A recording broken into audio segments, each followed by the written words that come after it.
Viewers, جہنم ایک ایسی جگہ ہے جو اللہ پاک کے جلال و قہر کا مظہر ہے، جہاں اس کا جلال نظر آتا ہے۔ جس طرح اس کی رحمت و نعمت کی کوئی انتہا نہیں ہے، اس طرح اس کے غضب و قہر کی بھی کوئی حد نہیں ہے۔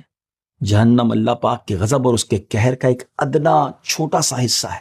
قرآن مجید اور احادیث مبارکہ میں جو جہنم کے اوصاف اور عذابات بتائے گئے ہیں، میں چند ان میں سے آپ کے سامنے بیان کرتا ہوں، تاکہ اللہ کرے کہ ہم برے اعمال سے بچیں اور کسی صورت بھی کوئی ایسا کام نہ کریں کہ جہنم میں جانا پڑے۔ اللہ پاک ہمیں اپنے کرم سے جہنم سے بچا لے۔ حدیث مبارکہ میں آتا ہے، جو بندہ جہنم سے پناہ مانگتا ہے، جہنم کہتی ہے اے رب یہ مجھ سے پناہ مانگتا ہے تو اس کو پناہ دے۔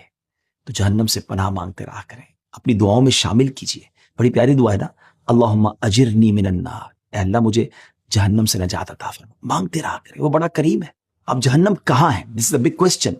حضرت عبداللہ ابن مسعود رضی اللہ تعالیٰ عنہ بیان کرتے ہیں کہ جنت سب سے بلند 7ویں آسمان میں ہے اور دوزخ سب سے نیچے 7ویں زمین میں ہے۔ جب قیامت قائم ہوگی تو سمندر کو پھٹنے کا حکم ہوگا، چنانچہ جہنم ظاہر ہو جائے گی، کیونکہ سمندر جہنم کا پردہ ہے۔ پھر جہنم میں سے آگ نکلے گی، جب وہ آگ جہنم کے کنارے رکھے اس سمندر تک پہنچے گی جو تمام سمندروں کا سمندر ہے، تو اسے پلک جھپکنے سے پہلے خشک کر دے گی۔ یہ سمندر 7 زمینوں اور جہنم کے درمیان آڑ ہے، یعنی وہ اس کو جس نے چھپائے ہوئے ہے۔ جب وہ خشک ہو جائے گا تو 7 زمینوں میں آگ بھڑک اٹھے گی اور انہیں ایک دہکتا ہوا انگارہ بنا دے گی۔ جہنم کے 7 طبقات ہیں، 7 گریڈز ہیں۔ ان طبقات کو درکات بھی کہتے ہیں، اور ہر طبقے کا ایک دروازہ ہے۔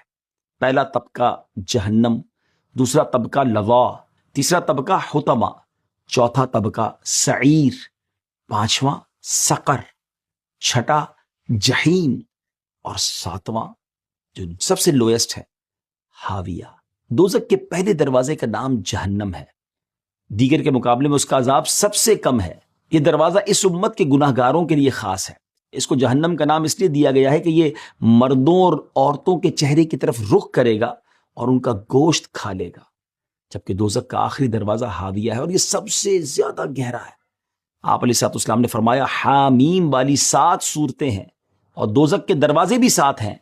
فرمایا ہر حامیم والی صورت قیامت کے روز آئے گی اور ان دروازوں میں سے ایک ایک دروازے پر کھڑی ہو جائے گی، عرض کرے گی اے اللہ کریم، جو شخص مجھ پر ایمان رکھتا ہے، میری تلاوت کرتا تھا، وہ اس دروازے سے داخل نہ ہوگا۔ قرآن ایسی کمال کی چیز ہے، قرآن کی تلاوت کرتے رہا کرے، سورہ حامیم کی تلاوت